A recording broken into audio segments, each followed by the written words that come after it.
Seaburgh is a small town by the sea on the east coast of England. This part of England is called East Anglia. I went to Seaburgh for a holiday in 1919 with my friend Henry Long. There were few visitors in Seaburgh that year. There was only one other visitor in our hotel. His name was Paxton. Paxton was a tall, thin young man. He looked worried and unhappy. One evening, when Henry and I were sitting in the hotel lounge, Paxton came up to us. "Excuse me," said Paxton. "I must speak to somebody. Something strange has happened to me. I'd like to talk to someone about it. May I talk to you?" "Of course," I said. "Please sit down and tell us about it." "A few days ago," Paxton said, "I went for a walk to Freston. Freston is a village about 5 miles from here. I took my camera with me. The church at Freston has an unusual door. I wanted to photograph it. There are 3 wooden crowns on the door. The village priest came out of the church. I asked him about the 3 crowns on the door. The priest told me a strange story. Many years ago, said Paxton, Anglia was a kingdom. The last king of Anglia died over 1,000 years ago. When he died, his 3 crowns disappeared. The people believed that the crowns were magic. They believed that the crowns were buried in different places. The crowns guarded the coast against enemies from across the sea. About 300 years ago, one of the crowns was found. It was secretly sold. No one knows what happened to it after that." "What about the other 2 crowns?" asked Henry. "The second crown was washed into the sea. It was never found again." "What about the 3rd crown?" I asked Paxton.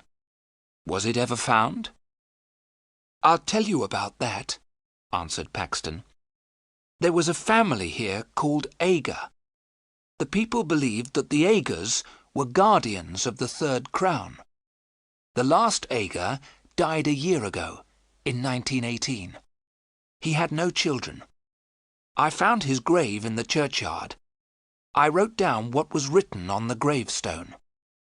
William Ager died the 21st of December, 1918, aged 28 years.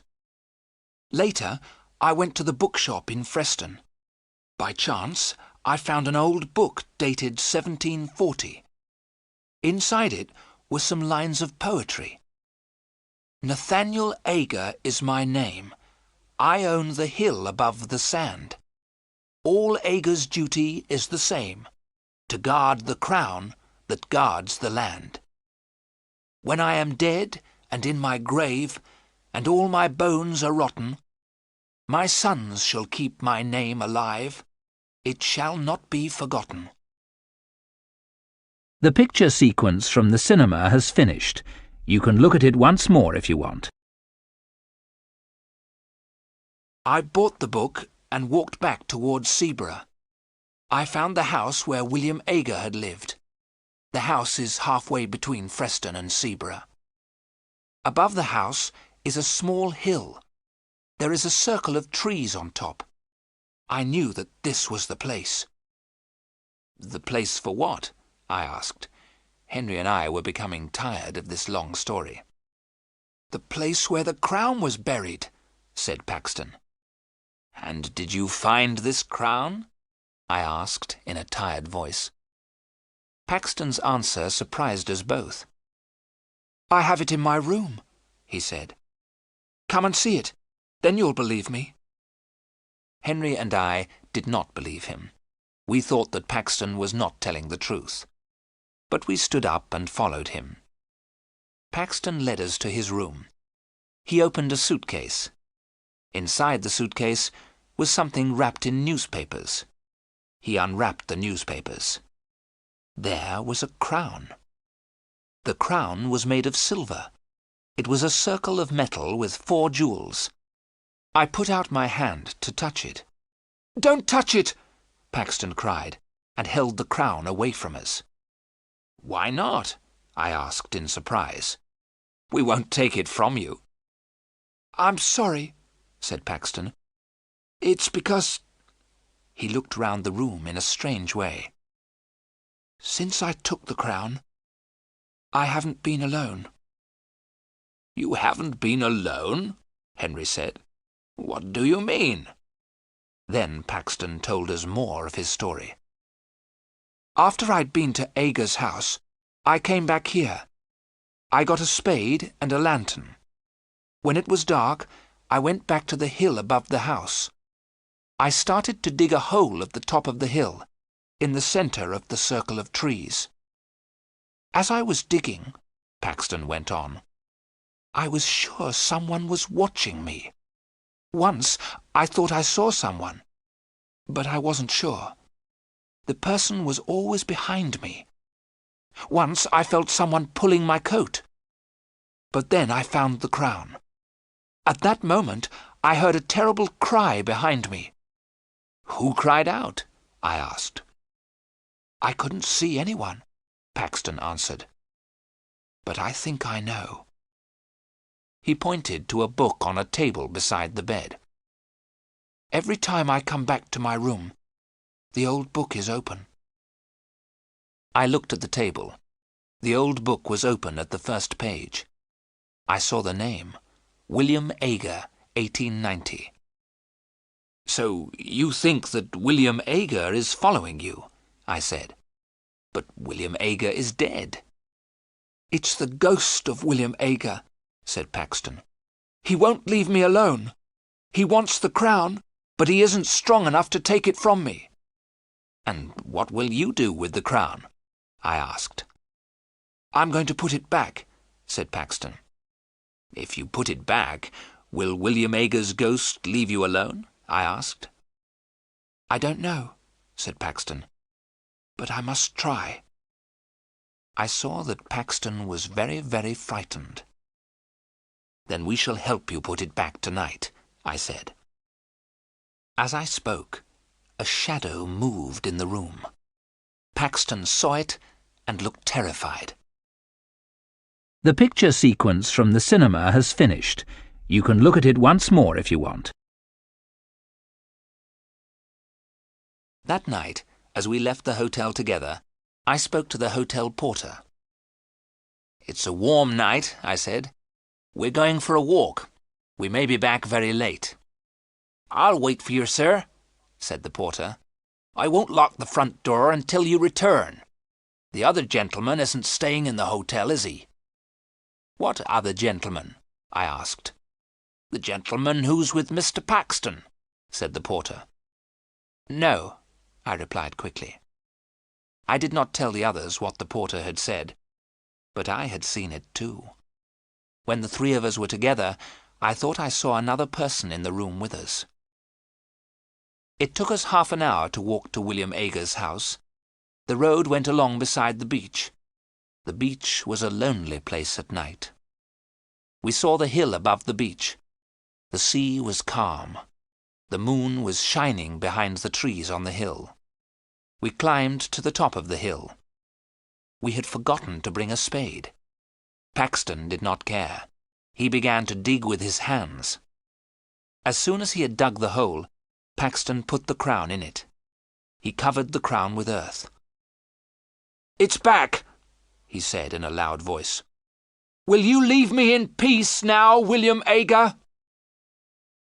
We heard nothing, but Paxton turned to us and said, "William Aga says never."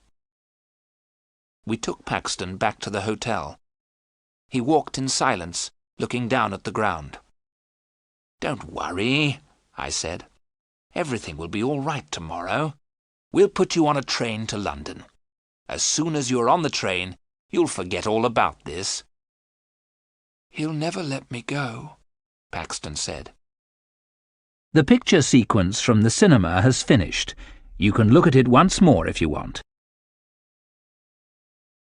The next morning, Henry knocked on my door before 7 o'clock. "Let's go and have breakfast," he said. "Then we'll take Paxton to the railway station." I got dressed and went downstairs. Henry was waiting for me. "Have you seen Paxton?" I asked Henry. "He's not in his room," he said. "I thought he was with you." We went quickly to the porter. "Have you seen Mr. Paxton this morning?" I asked. "Yes, sir," said the porter. "He went out a couple of minutes ago. In fact, I thought he was with you, sir." "With me?" I asked in surprise. "Yes, sir," the porter said. "I thought you were outside the hotel calling for him. It looked like you, sir. But I was reading the paper. Something strange happened at Freston yesterday." "What happened?" I asked. "A grave was opened at the church," the porter said. "The bodies disappeared." "Whose grave was opened?" I asked. "A man who used to live here," the porter replied.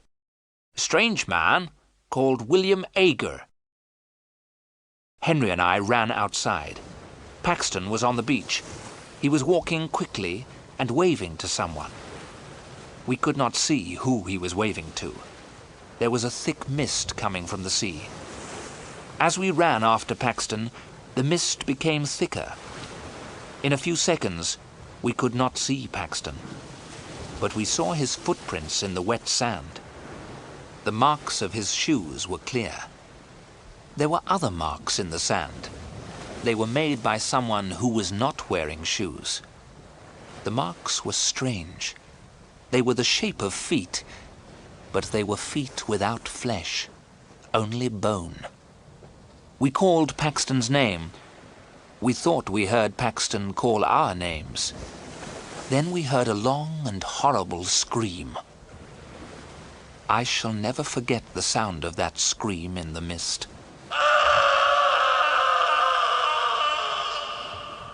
We stopped. We were afraid.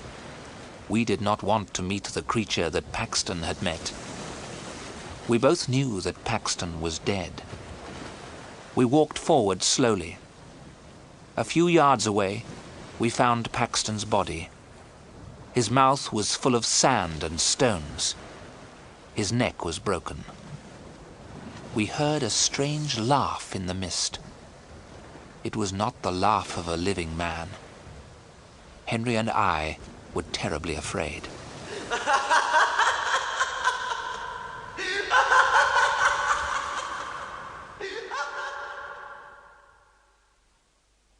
The police asked us a lot of questions. They never found out who murdered poor Mr. Paxton. Henry and I did not tell the police what we knew.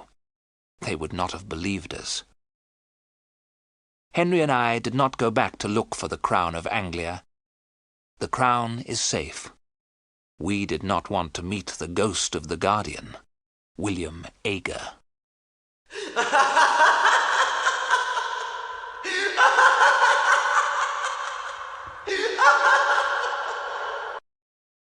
The picture sequence from the cinema has finished. You can look at it once more if you want.